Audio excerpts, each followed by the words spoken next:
여러분, 한국의 석학으로 유명한 이어령 씨가 있어요. 어릴 때 누나와 함께 들판을 거닐다가 있었던 이 에피소드 하나를 소개하자면, 갑자기 이 누나가 이 어령아, 우리 이 행운의 상징, 행복의 상징인 네잎클로바를 한번 찾아볼까? 두 사람은 열심히 들판을 뒤지면서 네잎클로바를 찾았어요. 열심히 찾았지만 아무리 찾아도 쉐잎클로바는 있는데 네잎클로바는 없어요. 그래서 순간 이 아이는 생각하죠. 누나가 얼마나 실망할까? 그렇다면 내가 이 쉐잎클로바를 뜯어다가 잎을 하나 딱 붙여서 네잎클로바처럼 만들어서 누나에게 줬대요. 그랬더니 누나가 어떻게 해요? 너무너무 좋아해서 이렇게 팔짝팔짝 뛰더라 그래요. 그 어릴 때의 기억을 더듬으면서 말하죠. 이 잡히지 않는 이 행운을 애써 찾지 말고 우리 가까이에 있는, 사실 이게 쉐잎이든 네잎이든 다 이 행운이라는, 행복이라는 꽃말을 가진 이 클로바, 바로 우리가 이 가까이 있는 행복을 놓치지 마십시오 라고 하는 가르침을 줘요. 오늘 우리 이제 찬양대가 기도를 하고 또 통했는지 행복이라는 찬양을 우리가 함께 또 찬양하고 영광을 돌렸어요. 여러분 어떻습니까? 우리가 요엘서 이제 2장 1절부터 17절까지 긴 성경 본문을 읽었어요.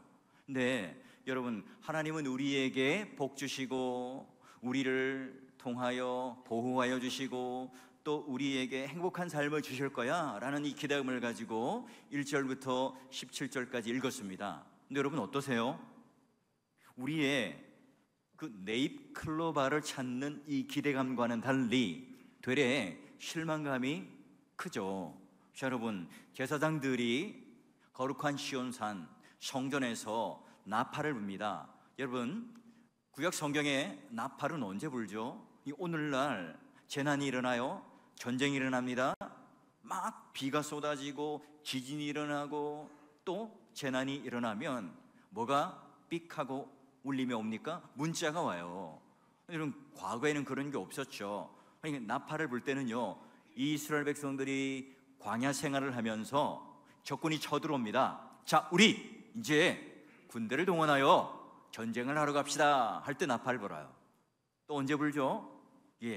성막을 중심으로 이 모두가 다 이동을 할 때 구름기둥과 불기둥이 사인을 주죠. 가라, 서라. 그럼 이때 또 제사장들이 나팔을 빵 불면 가고 서는 그런 신호였습니다. 근데 끝으로 이제 하나님께서 이 성막으로 모든 백성들을 모아 하나님 앞에 모이게 하는 성회를 소집할 때도 나팔을 불었어요. 아하, 그렇군요. 여러분, 교회의 기능이라는 뭘까요? 가장 중요한 기능이 뭐겠어요? 큰 건물을 세우고 인프라를 좋게 만들고 또 좋은 시설을 갖춘 그런 외형적인 것이 아니라, 교회란 뭐예요? 이런 알람 기능, 이런 경고음을 울리는, 사이렌을 울리는 표지판이 되고 경고등이 되는 게 뭐예요? 바로 교회의 굉장히 중요한 기능입니다. 교회가 이런 하나님의 말씀으로 경고의 나팔, 그 울림이 없다면 그 교회는요, 산 교회가 아니라 죽은 교회가 되겠죠. 여러분, 메뚜기 재앙은, 지금 요엘은 무엇으로 하나님께서 경고음을 울린 거예요? 여호와의 날이라는 사인을 주시는 거예요. 하나님의 경고의 나팔 소리가 바로 여호와의 날이고, 그게 바로 메뚜기 재앙이었어요. 자, 그러면 요엘서의 핵심적인 주제가 바로 여호와의 날이라고 그랬잖아요. 그래서 여러분, 1장 15절, 2장 1절, 2장 11절, 그리고 2장 31절, 3장 14절에 보면 5번이나 여호와의 날이라고 하는 것이 등장합니다. 오늘 보니까 임박했다고 또 그러죠. 여러분, 1장을 읽을 때 15절에 여러분, 그날이여 슬프다, 여호와의 날은 슬퍼요. 그런데 그 당시는 메뚜기 때가 지나가서 먹을 게 없어지고 가난해지고 힘들어지는 거예요. 근데 지금은 더 심각해요. 오늘 보니까 말씀 가운데, 그날은 떨린다, 공포스럽다, 무섭다로 격상됩니다. 요엘은 우상을 섬기던 이스라엘 백성들을 견책하고 징계하고 채찍질하는 그런 여호와의 날에 대한 그림을 어떻게 그리고 있나요? 여러분, 2절에 보니까 여호와의 심판의 날, 여호와의 날이 오니까 반짝반짝 빛나던 그 모든 빛들이 다 사라지고요, 대낮인데도 어두컴컴해지는 거예요. 모든 걸 더듬어야 해요. 깜깜해져요. 자, 그리고 3절에 보니까 이 에덴 동산과도 같았고 젖과 꿀이 흐르는 약속의 땅이었던 그곳이 바로 불이 내려서 그 불통에 모든 이 들판과 산들과 이 광야를 다 태워버림으로 말미암아 잿더미가 되어버려요. 4절과 5절에 보니까 말을 타가 올라오는 그 적군들의 기병들이 마치 메뚜기 떼가 날개짓을 하면 막 쳐들어오는 것처럼 쳐들어오죠. 아무리 높은 성벽을 지어도, 아무리 많은 군대를 동원하고 무기를 가진다 할지라도 그렇게 날아서 들어오는 그 메뚜기 떼들, 마치 도둑이 지붕을 타고 들어오도 창문을 넘어 들어오듯 그들은 결국은 예루살렘을 함락하게 될 거라는 거죠. 그리고 여러분, 이런 재앙의 풍경을 보면서 모든 백성들의 얼굴이 창백해지더라. 10절에 보니까 하늘이 진동하고 땅도 진동합니다. 모든 것들이 다 흔들려 버립니다. 그리고 하늘의 해와 달의 빛도 잃어버리죠. 고대 근동 사회에 우상 숭배의 가장 중요한 두 핵심, 해와 달이잖아요. 근데 그걸 이스라엘 백성들도 섬겼는데 그게 다 빛을 잃고 기능을 못해요. 허망해지죠. 살아계신 하나님이 아니라 바알과 아세라와 같이 목상, 나무로 만들고 돌로 깎아 만든 모든 것들은 다 진짜 살아있는 게 아니라 가짜다, 허망하다 하는 것을 보여줘요. 여러분, 이스라엘 백성들의 이 죄악으로 인해서 한 번도 경험해보지 못한 이런 메뚜기 재앙이 찾아오죠. 아수르나 또는 바벨론이 침략해 옵니다. 마치 지금 우리 눈앞에서 보는 동영상처럼, 그림처럼, 사진처럼 이렇게 자세하게 설명하고 있는 이유가 뭘까요? 지금 우리가 보니까 얼마나 여러분 공포스러운지 딱 우리가 읽으면서도 느낄 수가 있잖아요. 근데 여러분, 이 말씀이 우리와 무슨 관계가 있을까요? 수천 년 전에 일어났던 이 사건이 지금 우리와 이렇게 평안하게 잘 살고 에어컨도 잘 나오는 곳에서 편안하고 안락한 의자에서 예배를 드리는 우리와 지금 무슨 상관이 있을까요? 여러분, 지금 옆 나라에 일본은요, 대지진이 일어날 전조 때문에 다 공포에 떨고 있어요. 근데 여러분, 그것 때문에 우리가 밤잠 이루지 못하고 염려합니까? 별로 우리가 영향을 받지 않는 것 같아요. 여러분, 큰 재난 그리고 이런 전쟁, 이런 위기가 없더라도요, 여러분, 우리는 늘 평화롭게 살아가지만 외국에 사는 사람들은 이 북한을 두고 38선 이 철책을 두고 그리고 어떻게 불안해서 살아가는가? 여러분, 우리가 서울 그 위에 사는 파주, 일산, 고양 이런 데 사는 분들 다 여러분 걱정과 염려 때문에 못 살 것 같잖아요. 날로 발전하고 있어요. 자, 그러면 오늘 우리가 큰 재난이나 재앙이 없지만 우리의 삶은 마치 하루하루가 재앙이고 전쟁 같은 삶이 우리 개인의 삶 가운데 있잖아요. 여러분, 집안을 책임지는 이 가장이 갑자기 실직을 해요. 자영업자로 내가 코로나19도 잘 견뎌내었어요. 그런데 지금 이자가 너무 높아져서 빚을 갚지 못하니까 이제 폐업을 할 수밖에 없는 거예요. 생존이 어렵습니다. 살 길이 막막합니다. 내가 건강만큼은 자신이 있었어요. 누구보다도 내가 건강관리를 잘 했지만 어느 날 건강검진을 했는데 여기저기가 문제가 있다고 그래요. 그러니 내가 갑자기 의지했던 남편, 또 내가 그렇게 자랑스럽게 여겼던 내 자녀들이요, 무너져 버리는 그런 상황을 옆에서 본단 말이죠. 이런 때 우리의 기쁨과 우리의 즐거움은 사라져 버립니다. 여러분, 아수르가 북이스라엘을 그리고 바벨론이 남유다를 멸망시켜 버리고요, 포로로 끌어가 버립니다. 자, 그 모습을 보면서 우리는 하나님의 선민 아니야? 아니, 하나님의 도성 예루살렘이 무너질 수 있어? 하나님의 예배를 드리던 이 성전이 짓밟힐 수 있단 말인가? 하나님은 우리를 버리셨어. 우리가 지금 이렇게 아무것도 없어서 드릴 재물도 없어서 제사를 못 드리고 성전도 없어서 예배를 드릴 수 없으니 그 기쁨과 즐거움이 사라졌어요. 하나님을 만날 수가 없습니다. 우리는 하나님께 버림받았다는 이 생각 때문에 지금 하루하루 살아가는 게 바로 지옥 아닙니까? 여러분, 우리가 즐겁고 행복하고 또 좋은 이야기하는 것은요, 계속해도요 괜찮아요. 즐겁죠. 그런데 우리가 가슴 아픈 이야기, 실패한 이야기, 감추고 싶은 이야기, 피 흘리고 지쳐있고 수치스럽고 부끄러운 이 이야기는 계속하는 게 쉽지 않잖아요. 여러분, 천지가 진동합니다. 땅도 흔들려 버립니다. 너무나 두렵고 충격적인 사건들이 계속해서 설상가상으로 밀려와요. 근데 여러분, 진짜 이스라엘 백성들이 충격적이고 깜짝 놀라고 너무나 공포스럽고 힘들어서 견딜 수 없는 그 사건이 뭐예요? 자, 여러분, 이스라엘 백성들이 기대하던 여호와의 날은 뭐지요?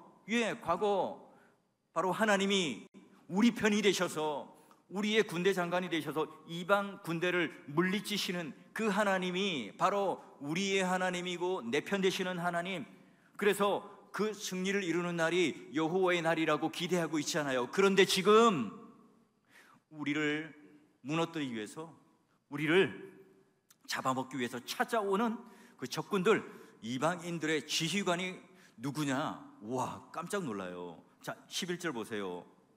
여호와의 날에 진짜 주관자가 누구냐? 여호와께서 그의 군대 앞에서 소리를 지릅니다. 지휘하시죠. 그의 진영은 힘이 크고 그의 명령에 행하는 자는 강한데 여호와의 날이 크고 힘이 두려운데 당할 자가 아무도 없으리라.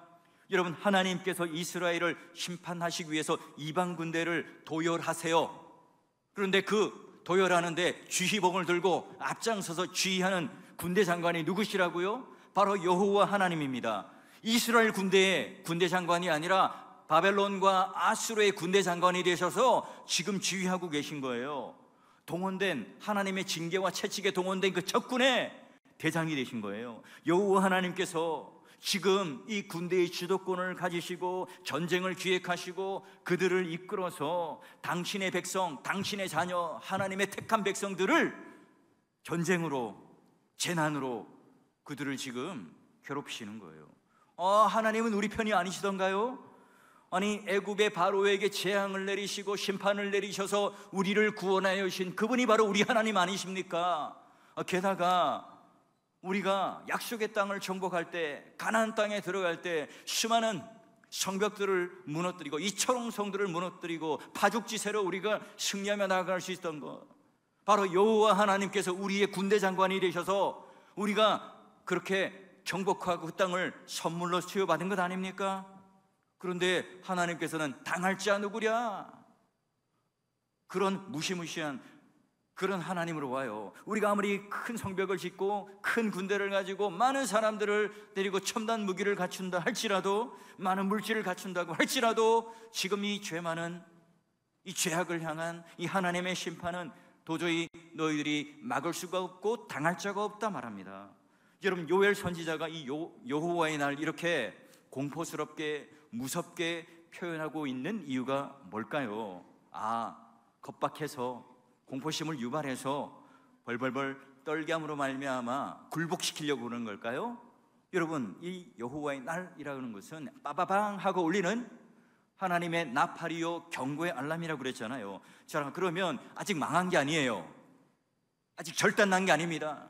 아직 모든 게 다 끝난 게 아닙니다. The end, 끝이 아니에요. 뭐죠? 그러면 오늘 이 경고의 나팔 소리가 날 때 이 백성들이 어떻게 하면 될까요? 어떻게 하면 지금 다시 우리는 이 행복의 자리를 찾을 수 있으며, 어떻게 하면 진짜 우리가 이 가까이 있는 하나님의 행복을 누리며 살아가는 사람들이 될 수 있을까요? 자, 보니까 이 요엘이 첫 번째로 이제라도 여호와께 돌아오라고 해요. 자, 보니까 이제라도 너희는 금식하고 울며 애통하고 마음을 다하여 내게로 돌아오라. 너희는 옷만 찢지 말고 마음을 찢고 너희 하나님 여호와께로 돌아오라. 우리는 이렇게 살아서 되겠는가? 하나님을 기쁘시게 할 수 있겠는가? 지금 우리는 다 망했다, 이젠 끝났다, 글렀다, 이제 나는 끝이다, 하나님은 우리를 버리셨다. 여러분, 우리 마음은 그래요. 그런데 하나님은 어때요? 이제라도 처음에 볼 때는요, 마치 선지자의 탄식처럼 들렸어요. 선지자도 포기했구나, 이런 생각이 들었는데요, 하지만 하나님 마음은 아니에요. 계속해서 읽고 묵상하고 보니까요, 이제라도, 이 말이요, 제 마음속에 쏙 들어와서 하나님의 마음이 읽혀져요. 하나님의 본심이 무엇인지 알 때 진짜 감동이 밀려와요. 여러분, 이번 기회를 놓치면 안 된다. 이제라도 재앙을 피할 방법이 있다면 그 방법을 따라 하나님 앞으로 돌아오라. 이제라도 여호와께 돌아오라. 이제라도 너희들이 반드시 돌아온다면 내가 다시 돌려놓겠다. 영이나 서울교회 성도 여러분, 모두가 다 마지막인 것 같지만 아직 여지가 남아있고요, 아직 기회가 남아있습니다. 하나님 은혜는 여기 있어요. 여러분, 마치 이 아빠와 아들 사이의 대치 관계가 그럼 마찬가지인데요. 자, 아버지가 퇴근을 합니다. 아들이 열심히 휴대폰을 가지고 게임을 하고 있어요. 그걸 본 아버지가 답답하죠. 자, 너 그거 당장 내려놔라. 그렇지 않으면 집에서 쫓아낼 거야. 밥도 주지 않을 거야. 용돈도 주지 않을 거야. 협박을 해요. 자, 그런데도 듣지 않죠. 하면서 게임을 해요. 그때 아빠는 뭐라 그러죠? 내가 셋 셀 테니까 셋 세는 그때 너는 반드시 내려놔라. 자, 하나, 둘, 그리고 셋 바로 합니까? 셋 반에 반, 반에 반에 반, 뭐 이런 식으로 계속 늘리잖아요. 지금 아버지의 목적은 뭐예요? 이 아들을 진짜 굶겨 죽이고 때려 죽이고 쫓아보내는 게 목적입니까? 아니죠. 그 죄악을 끊어내는 것. 지금 이 중독된 이 게임과 휴대폰에서 분리시키는 게 지금 아버지의 본심 아닙니까? 지금 예수님께서 옆에 달렸던 이 죄수를 한번 생각해 보세요. 우리가 볼 때 얼마나 늦은 회개입니까? 어떤 분들은 이 강도, 바로 혁명군, 바로 이 전복하려는 그런 십자가형에 달려 예수님과 함께 달려있는 이 자가 이 세상에서 가장 행복한 사람이다. 여러분 부러워하던데요. 아니죠. 여러분, 죄를 짓고 사형수가 되었습니다. 십자가 형틀에 달려 죽었습니다. 이제 곧 죽어요. 이때 여러분 뭘 해요? 회개하는 게 무슨 소용이 있을까요? 그런데 하나님 보실 때 이제라도 된 거예요. 예수님께 자기의 죄를, 용서를 빌고 그 구원에 대한, 하나님에 대한 신앙에 대한 고백을 하고 함께 낙원에 이르리라 고백하잖아요. 믿음의 동역자 여러분, 우리 가정에 아직 남아있는 예수를 믿지 않는 남편, 자녀, 부모님이 있습니까? 여러분, 그분들을 위한 이 기도, 그분들을 위하여 간구하는 것을 여러분 쉬지 말고 포기하지 마십시오. 오늘 이 자리가, 오늘 이 시간이, 이 예배의 자리가 이제라도 여호와께 돌아오는 큰 복이 임하길 바라요. 뿐만 아니라 내 인생이 지금 완전히 무너졌습니까?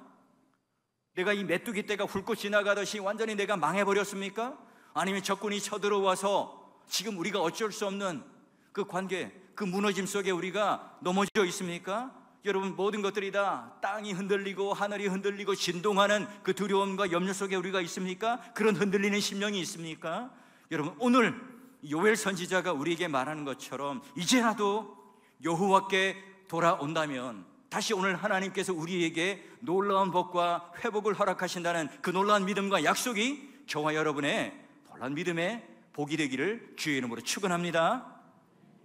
이제라도 깨달았다면 우리는 그러면 어떤 자세로 돌아가야 하나요? 보니까요, 금식하고요, 애통하고 마음을 다하여 돌아오라. 여러분, 자신이 의지했던 음식, 자신이 의지했던 그 의존했던 모든 것들을 내가 끊고, 그리고 이제 하나님만을 찾겠다는 게 금식이잖아요. 게다가 내가 이 내 자신에 대한 이 절망을 가지고 하나님 앞에 애통할 때 진정한 하나님의 소망으로 바뀌기 시작하잖아요. 그리고 그냥 그저 겉으로만 눈물 찔끔 흘리는 것이 아니라 내 마음을 다하고 전인격을 다해서 하나님께 돌아가야 합니다. 그런데 그 모습이 어때요? 옷만 찢지 말고 뭘 찢으라고요? 마음을 찢어라. 여러분, 요즘 옷은요, 내구성이 좋아요. 손으로 찢어지지 않습니다. 웬만해서는 찢어지지 않죠. 근데 옛날 옷은 배로 만들어서요, 쭉 하고 잡아채면 잘 찢어졌어요. 그럼 여러분, 이스라엘 백성들이 옷을 쉽게 찢듯이 형식적인 그 회개를 하는 것에 대하여 경고하고 꾸짖는 겁니다. 너희들이 지금 옷을 쭉 하고 찢듯이, 그래, 속죄일에 너희들이 울며 겉으로만 그 옷을 찢는 이 회개를 하지 말고 너희 마음을 찢어라. 너희 마음을. 하나님은 왜 이런 말씀을 하실까요? 여러분, 이스라엘 백성들은 여전히 하나님을 섬기고 있었습니다. 성전도 존재했고 제사도 있었고 절기를 지켰습니다. 그리고 그들은 나아가서 하나님께 예배도 드리고 또 대속죄일에 금식도 하고 애통하며 우는 모습들도 함께 보였죠. 그런 형식적인 모임, 그런 겉으로 보이는 행사들은 함께 이루어졌어요. 그런데 여러분, 그게 뭐예요? 더불어 산당을 짓고 아세라와 바알과 금오스 신과 수많은 다른 우상들을 섬기며 영적인 간음을 하며 이 세상의 즐거움들과 일시적인 환락과 기쁨을 가지고 같이 살아가는 그 모습 때문에 오히려 하나님께 드리는 이 제사가 모욕적인 제사였고, 오히려 하나님께 갖다 바치는 그 모든 제물들은 하나님께 받으시기에는 역겨운 제물이었고, 오늘 우리가 하나님 앞에 하는 그런 회개 자체도 하나님 보시기에는 진정성이 하나도 느껴지지 않는 외식적인 그런 회개, 이 악어의 눈물일 수밖에 없었어요. 여러분, 겉으로만 옷을 찢는다? 형식적으로 금식하는 것이 아니라 뭘 찢으라고요? 내 마음을 찢으라. 내 본성과 내 욕망과 내 욕심과 내 아집과 내가 가지고 있는 교만과 내가 가지고 있는 최고라고 하는 내 인생 가운데 내가 주인이 되어 있는 내 마음들을 쫙 찢어라. 그 외식을 찢어라. 진정한 회개를 통하여 진짜 주인이신 하나님께 돌아오라. 온 마음을 다해 돌아오라는 거예요. 껍데기뿐만 아니라 너의 진짜 마음을 내가 받기를 원한다. 너의 마음으로부터 우러나오는 진정한 돌이킴, 회개를 통하여 여호와께 돌아오너라. 여러분, 좀 더 구체적인 설명으로 마음을 찢는다는 게 뭘까요? 우리가 여호와께 돌아가요. 하나님 앞에 서겠죠. 하나님의 그 영광, 말할 수 없는 그 임재 앞에 우리가 딱 직면하여 서면 어떻게 될까요? 하나님, 나 이런 존재예요. 나 이런 능력과 이런 행위와 이런 자랑할 것들이 있습니다 라면서 뻣뻣하게 고개를 들고 하나님 앞에 나갈 수 있습니까? 아니잖아요. 여러분, 미천한 나를 압도하는 그 존재, 카버드 하나님의 영광이라는 그 무게 앞에 우리가 어쩔 수 없이 고개를 떨구고 하나님 앞에 눈물을 쏟고 하나님 앞에 부르짖는 게 뭡니까? 마음을 찢는 겁니다.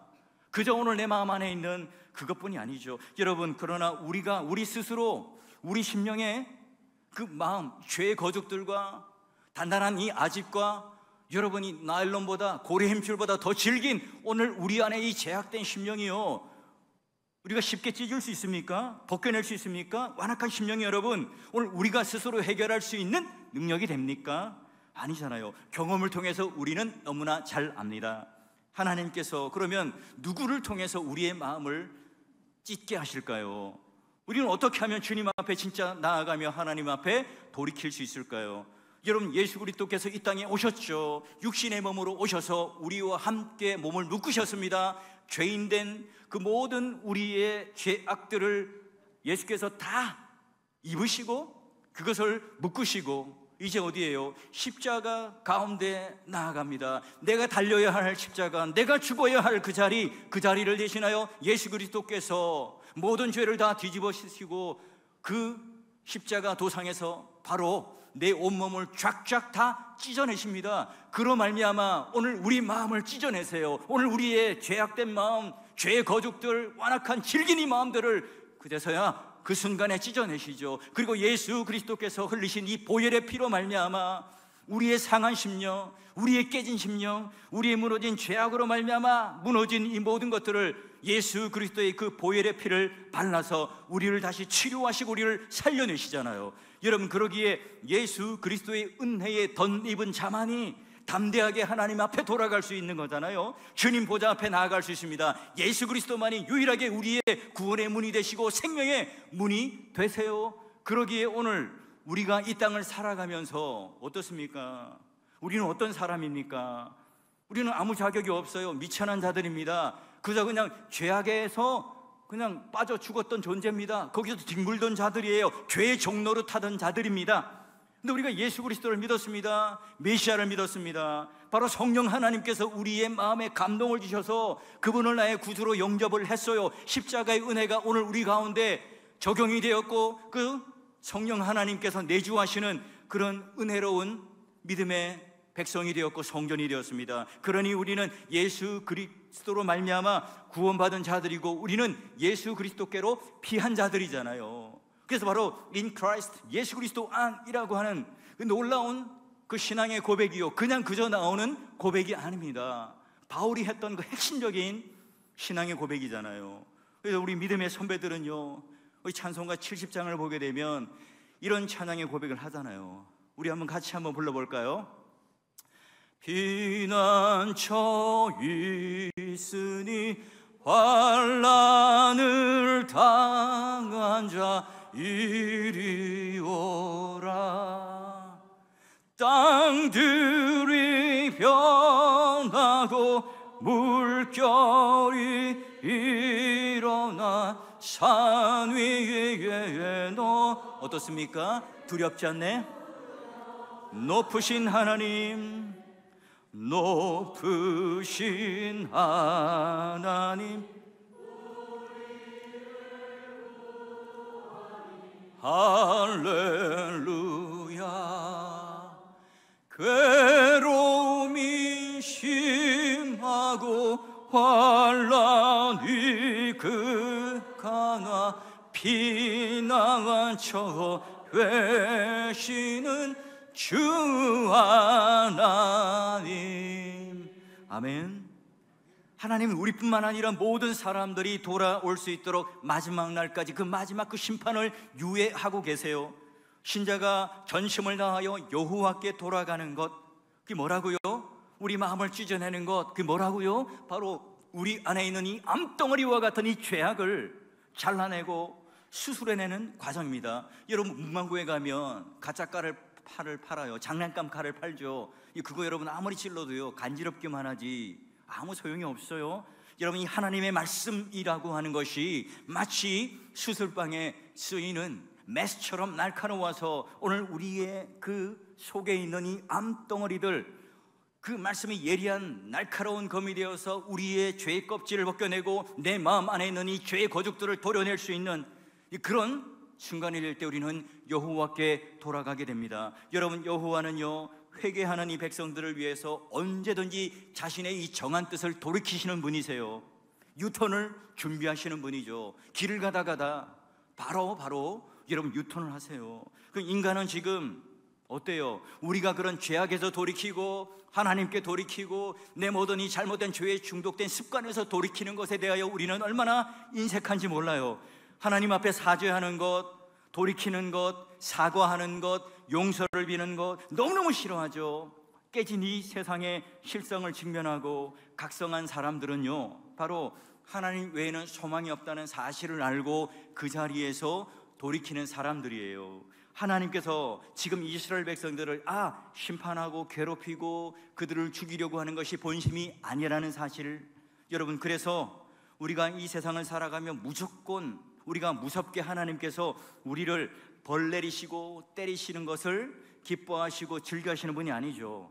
여러분, 어린 시절, 학창 시절 막 때리는 걸 즐겨하는 선생님도 있었고 군대 가면 또 그런 선임들도 있었는데요, 하나님은 절대로 그런 분이 아니세요. 그러면 우리가 여호와께 돌아갈 수 있는 근거가 뭐예요?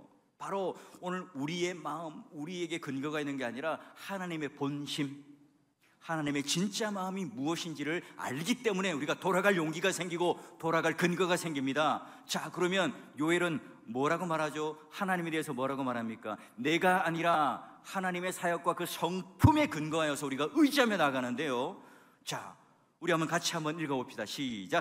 그는 은혜로우시며 자비로우시며 노하기를 더디하시며 인애가 크시사 뜻을 돌이켜 재앙을 내리지 아니하시나니 주께서 혹시 마음과 뜻을 돌이키시고 그 뒤에 복을 내리사 너희 하나님 여호와께 소제와 전제를 드리게 하지 아니하실는지 누가 알겠느냐. 아멘. 여러분, 여기 요엘뿐만 아니라 구약의 많은 성경, 모세오경부터 여러분 역사서, 선지서 또는 신약의 많은 부분에 이와 같은 하나님의 본심과 하나님의 속성이 나와 있습니다. 여러분, 신자라면 이제라도 돌이키기만 한다면 하나님의 본심, 하나님께 돌아가야 되는데 그 근거가 뭐예요? 내가 하나님께 회개하니까, 죄를 내가 돌이키니까 하나님도 계획을 바꾸시고 하나님도 마음을 바꾸시는구나.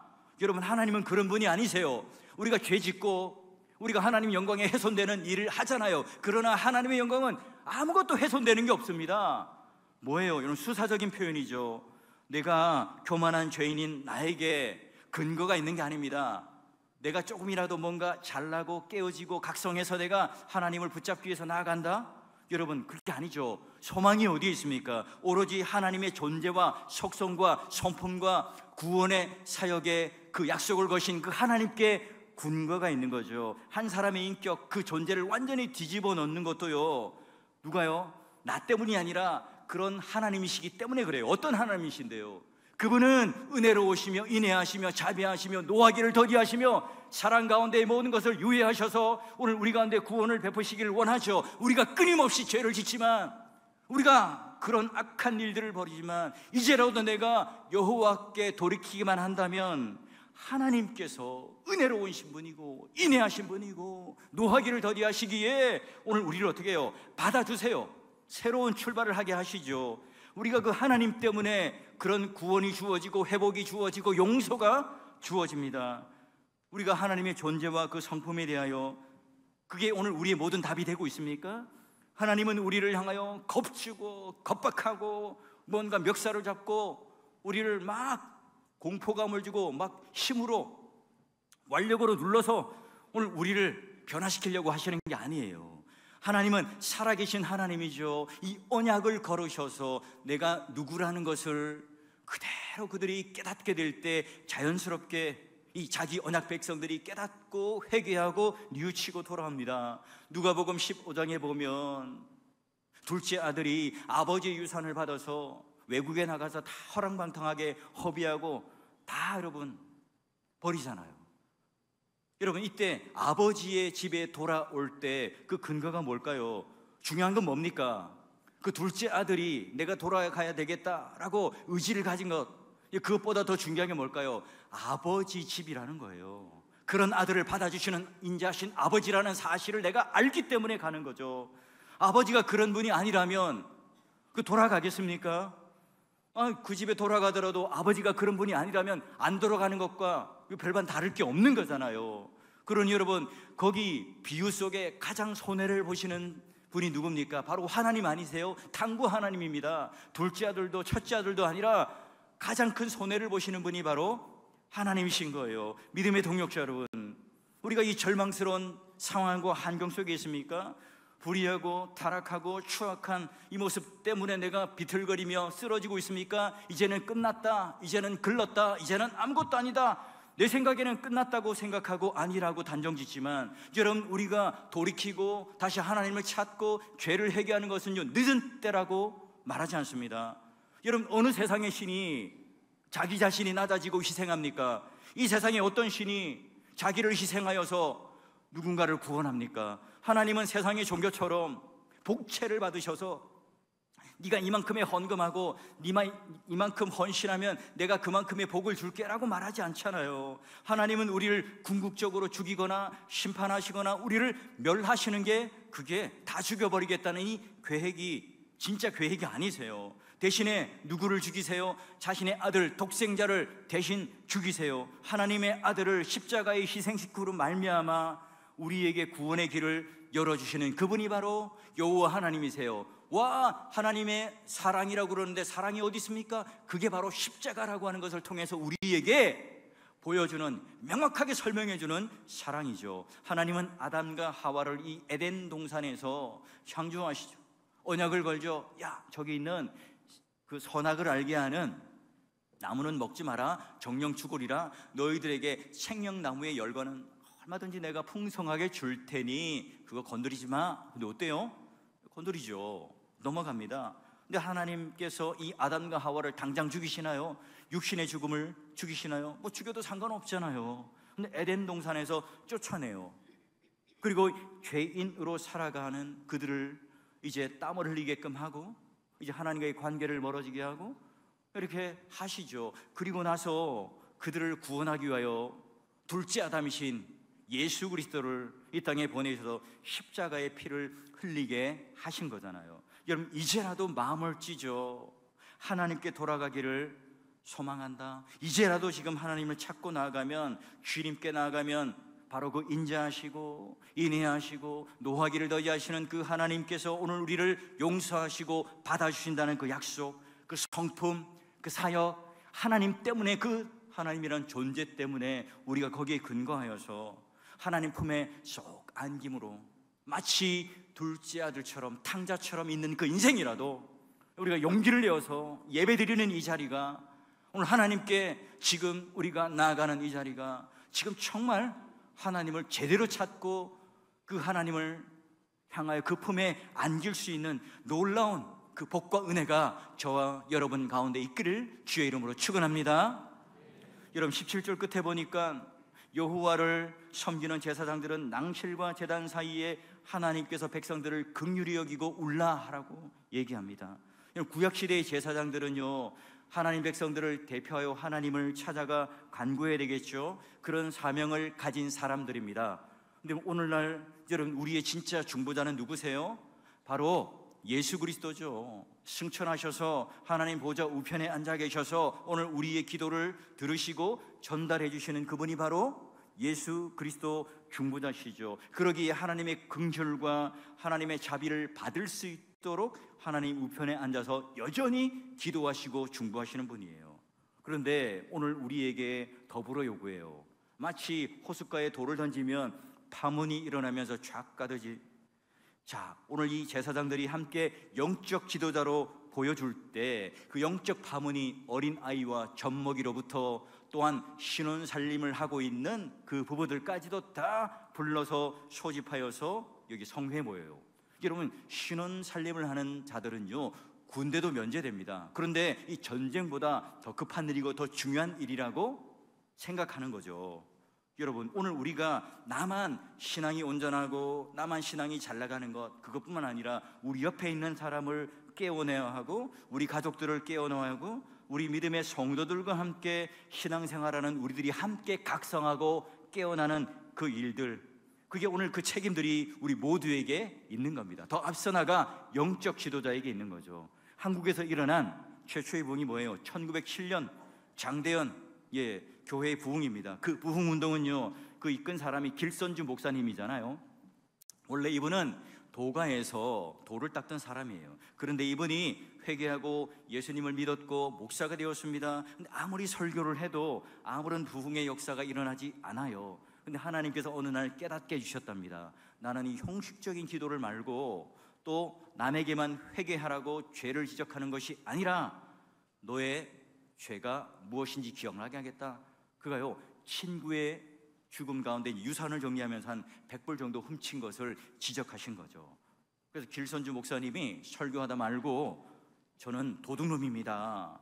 제 친구 유산을 정리하다가 이만큼의 돈을 훔친 사람입니다 라고 고백했어요. 이 이후로 하나님께서 하늘문을 활짝 여시고 성령의 능력을 어마어마하게 부어주셔서 수많은 사람들이 공개적으로 나아가서 함께 고백하며 또 함께 모두가 울부짖는 부흥의 역사가 일어났죠. 그게 평양 시내만 주일날 문을 닫고 끝낸 게 아니라 이 조선 땅에, 대한민국 전역에 그런 부흥의 불길을 일으키는 그런 하나의 중요한 단초가 되었어요.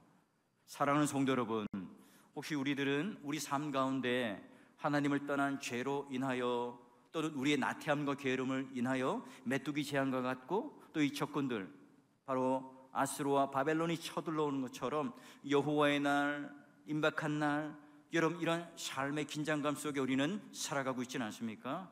예전에는 하나님 버리고, 아니 하나님을 섬기긴 했지만 이 세상이 더 가치롭고 더 전부인 것처럼 생각하며 살아갔어요. 예배를 드리고 있지만 예전에 우리가 알고 있던 첫사랑을 잃어버렸고 감동을 잃어버렸고 말씀과 이 찬양에 대한 맛을 잃어버린 것처럼 영적 미각이 완전히 무감각해져 버렸어요.